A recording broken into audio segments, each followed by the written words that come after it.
Hi guys, my name is Peyton and I'm going to be talking about my final paper, and I chose to talk about marriage in Shakespeare, specifically looking at Love, Labour's Lost and A Midsummer Night's Dream.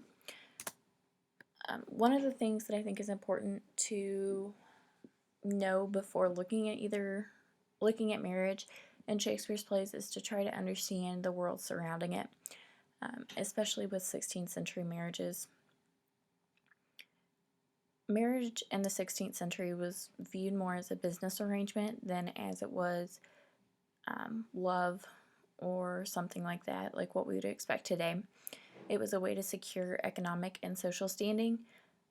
You really didn't have couples just marrying for love or because they wanted to be with each other. It was definitely something that just guaranteed survival for families. And because of that, you really didn't have upper class families marrying low class families. The classes typically tried to stick, with themselves or try to move up the social ladder the best they can. And since it was a business arrangement, it was a family decision instead of an individual decision. And this was because it did affect the entire family, specifically with the social standing. And this decision was typically made by the male figure or the father. And you had the dowry or dower that affected these decisions. And what these were, they were paid by the bride and groom's families. A dowry is something that the bride's family would have paid, and it would have included valuables and land and other sorts of things that the couple would have gotten right then. While the dower was something that the groom's family agreed to pay if the groom were to die for some reason, that the bride would have that economic income still coming into her, even though her husband or soon-to-be husband would be dead. So looking at marriage as a business arrangement in Shakespeare's plays, A Midsummer Night's Dream really hones in on this, because you have Hermia, who's being forced to marry Demetrius even though she does not want to. She's not in love with him. She wants nothing to do with him. And it gets so bad that her father is forcing to imprison her or to even have her killed because she's just not respecting his wishes. And this would have really gone against 16th century views because it was a family decision. It wasn't an individual's decision. Therefore, Hermia would not have really been able to argue with this. And in Love, Labour's Lost, this isn't brought up, but it could be because marriage was never a part of this play. You don't have parents in the play trying to dictate who marries who. That's not a factor. So it's interesting that because marriage doesn't occur, that this isn't brought up. Another question that I want to try to answer with my paper is, does love equal marriage? And a quote that I really want to point out is from A Midsummer Night's Dream, and it's, "The course of true love never did run smooth." And with all of Shakespeare's plays, you don't have love or marriages that are really easy and, simple. Everything is really complex with Shakespeare's plays. And it kind of goes along with the fact that 16th century love and marriage were viewed as separate.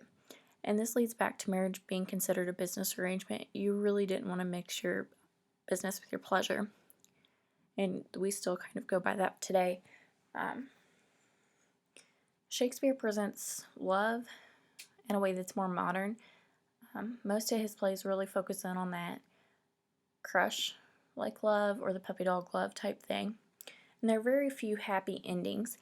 And it's important to know that in the 16th century, you wouldn't have had the happy endings like we think about today, with the right people ending up together, the right people getting married. You really just had these forced arranged marriages that it was just that way. There wasn't love playing a factor into that. So if we look at love in A Midsummer Night's Dream, you have it being presented as fickle and crush-like. You have these four characters, Hermia, Helena, Demetrius and Lysander, and they're all just kind of falling in and out of love with each other. The two boys, even though it's magic that tricks them, it's still showing how fickle this love is. There's no proof that Lysander and Hermia are going to stay together forever, or that Helena and Demetrius, that they're going to work out. But you do have marriage and love coming together. Even if this love isn't true love, they're still working out. And with this play, you do have a happy ending in that sense. In Love's Labor's Lost, you have it still being presented as fickle and crushed-like. You have the men who, just casually fall in love with these women, but still get mixed up when they're pretending to be, each other. So it's showing that love isn't as serious as what we would expect today or what we would want to see today.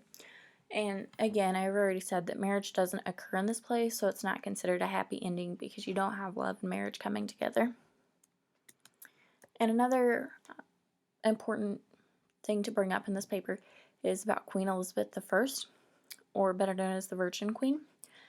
She was never married, but she loved Robert Dudley, and this could be a big factor on why she didn't marry. It wasn't a happy ending for her just because she didn't get married, and especially not to the man that she loved and wanted to be married to. She was very much forced to look into marriages that would better her country and that other men thought would be great pairs for her, even though she wasn't in love with those men. So it's very